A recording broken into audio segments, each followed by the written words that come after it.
Step into the house where unspeakable horrors echo in every corner, where the walls themselves seem to bleed with secrets. Welcome to the Lizzie Borden house.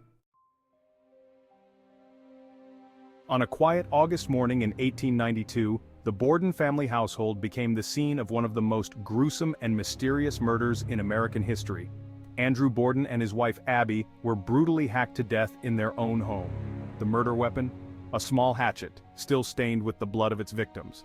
But the real horror lies not in the crime itself, but in what happened after. Lizzie Borden, the youngest daughter of the family, was accused of these unspeakable acts. But despite overwhelming suspicion and a lack of an alibi, she was acquitted, walking free into a life shadowed by accusations of guilt. A trial that gripped the nation, left many questions unanswered. And ever since, the Borden house has been haunted by the restless spirits of the past. Or so the legends say.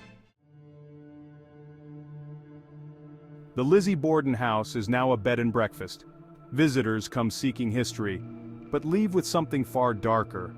Guests report feeling an oppressive presence, as if eyes are watching from the shadows.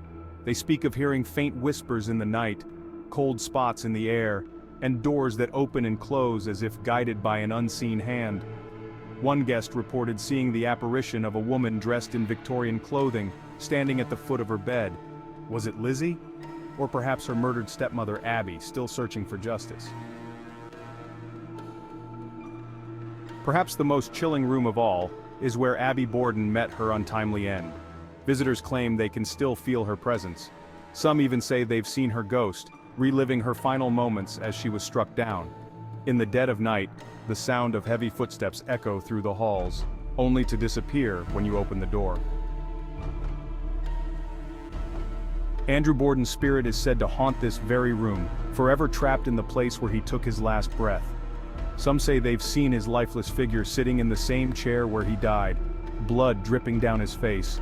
A visitor once claimed they heard a voice behind them whispering, "It wasn't Lizzie, it wasn't Lizzie." But when they turned, no one was there. The Lizzie Borden house remains one of America's most notorious haunted locations. Whether you believe the spirits are real or it's just the weight of the tragic history lingering in the air, one thing is certain: when you step inside, you'll feel it too. Dare you spend the night in the house where murder and mystery intertwine? The Lizzie Borden house awaits, but be warned, some visitors leave with more than just memories. Text on screen, the haunting of the Lizzie Borden house, where history never dies.